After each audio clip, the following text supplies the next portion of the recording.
চাঁদাবাজদের এবং বাংলাদেশি টাকা পাচারকারীদের কখনোই ক্ষমতা যাওয়া সিঁড়ি হিসেবে ইসলামী আন্দোলন বাংলাদেশ ব্যবহৃত হয় না। ঝিনাইদহ উপজেলা শাখা কর্তৃক আয়োজিত আজকের সমাবেশের সভাপতি, মঞ্চের কেন্দ্রীয় সম্মানিত নায়েব আমির সহ বিভিন্ন পর্যায়ের দায়িত্বশীল,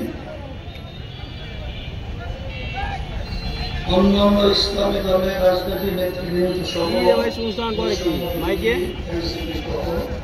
বিভিন্ন নেতৃবৃন্দ, প্রশাসনের ভাইরা, সাংবাদিকরা, ইসলাম দেশ প্রেমিক আমার ভাইরা, আলোচনা শুনতেছিলাম।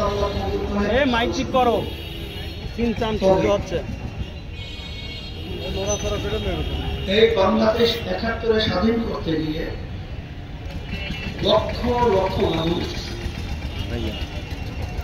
তাদের জীবনকে হারিয়েছিল, করেছিল। যে আশা এবং যে লক্ষ্য উদ্দেশ্য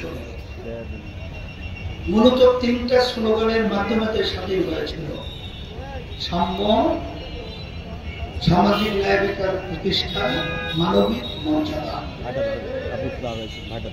কিন্তু দুঃখ সহকারে বলতে হয়, স্বাধীনতার পরে যারা দেশ পরিচালনা করেছে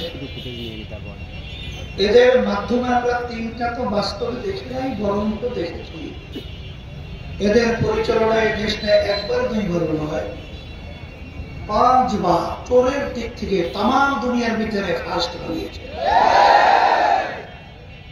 এদের পরিচালনা আমরা পেয়েছি হাজার হাজার মায়ের পর সন্তান হারা হয়েছে। এদের পরিচালনা আমরা পেয়েছি এদেশের টাকা বিদেশে পাচার করে বেগম পাড়া তৈরি করেছে। কিছুদিন আগে আপনার রিপোর্ট দেখছেন, প্রথম আলো সহ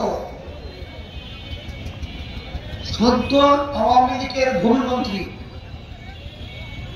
তিনটা দেশের ভিতরে শুধু তার বাড়ির সন্ধান পাওয়া গেছে 620টার মতো বাড়ি, তার দাম প্রায় ৫,৭০০ এত কোটি টাকা। একজনের ব্যাপারে যদি এই পরিমাণ টাকা পাচারের ঘটনা ঘটে, অন্য ওনারা কি করেছে বলার আর দরকার হয় না।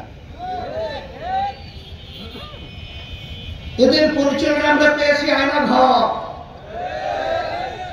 তাম দুনিয়ার ইতিহাসে এত নির্যাতনের ইতিহাস আইয়ামে জাহিলিয়াত সহ দুনিয়ার ইতিহাস নাই। আলহামদুলিল্লাহ ২৪ আপনারা দেখেছিলেন, জুলাই ৫ই আগস্ট ন্যায়ের পক্ষে অন্যায় প্রতিবাদী, যখন আমাদের ভবিষ্যৎ প্রজন্ম সন্তানগুলো, মেধাবী ছেলেগুলো, আমাদের বাংলাদেশের গৌরব ভবিষ্যৎ সন্তানগুলো যখন ন্যায়ের পক্ষে আওয়াজ করেছে বৈষম্য বিরোধী, তখনই আমরা কি দেখলাম?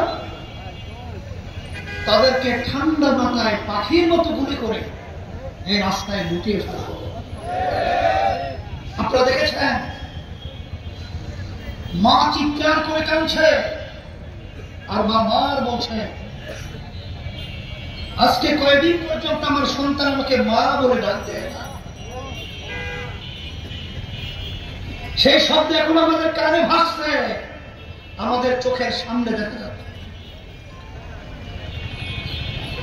এতগুলো জীবন গেল, এত মানুষ দক্ষ হলো, এত মানুষ পঙ্গু হলো।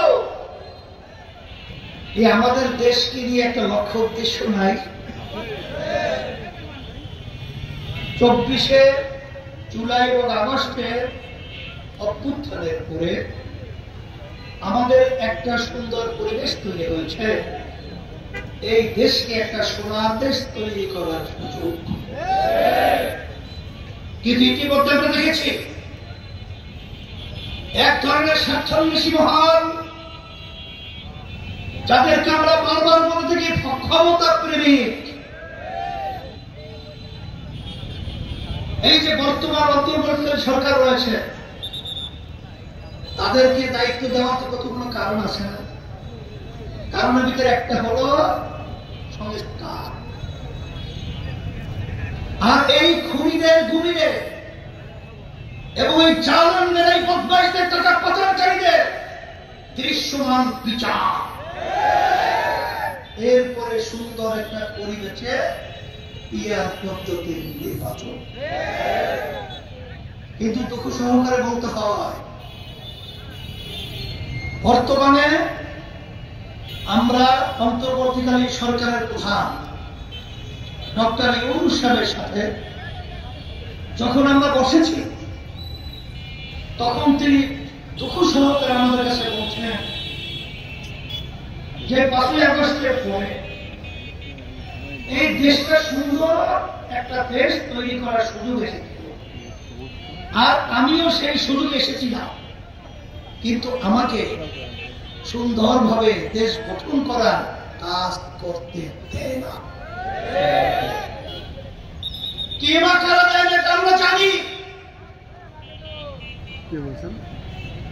আজকে সোহাগের মতো সন্তানকে আমার বাংলাদেশে ওরা পাথর মেরে এমন ভাবে হত্যা করে, এরপর গায়ের উপরে উঠানোর নিত্য প্রয়োজন প্রকাশ করে বাংলার জমিন থেকে ওদেরকে উদ্ধার করতে হবে।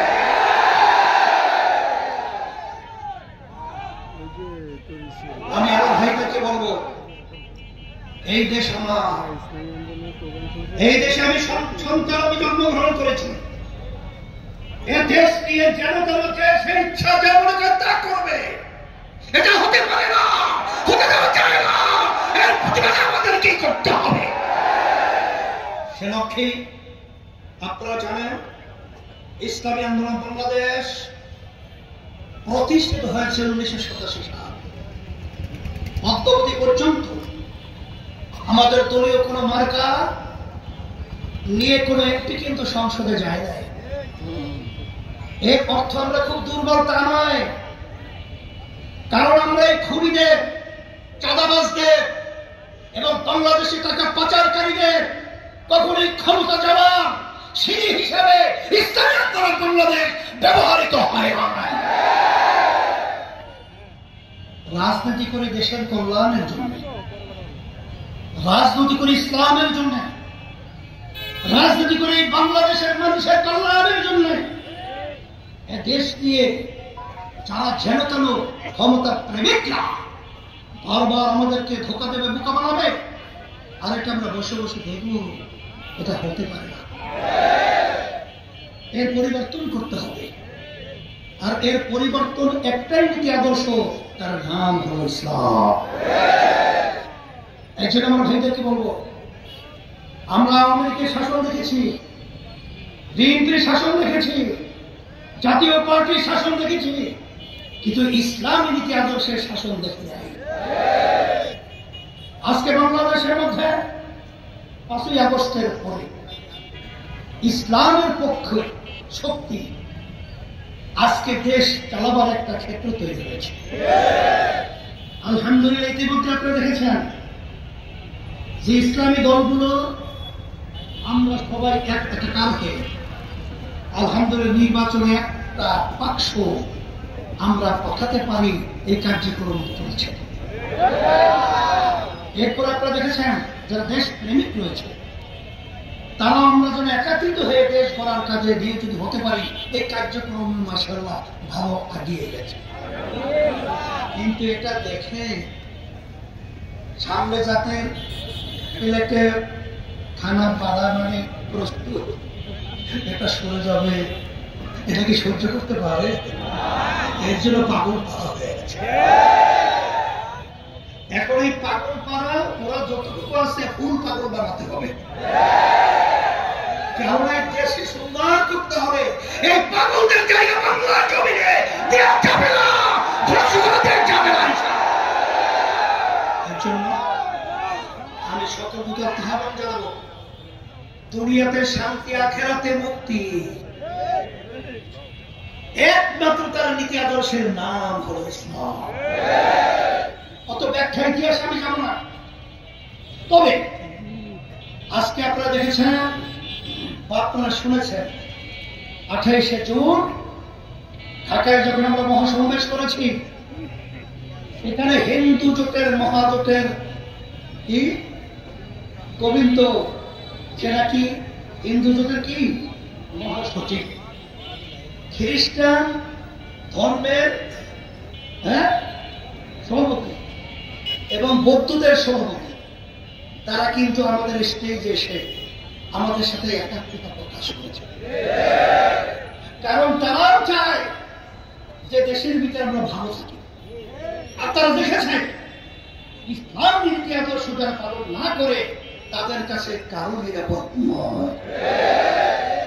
এই জন্য আমার ভাইদেরকে বলবো, আজকে ইসলামী আন্দোলন এবং বিশেষ করে পীর সাহেব চরমনের বিরুদ্ধে একটা মহল বিতর্কিত করার জন্য বিভিন্ন পদ্ধতিতে নীল নকশা তৈরি করে কাজ করছে।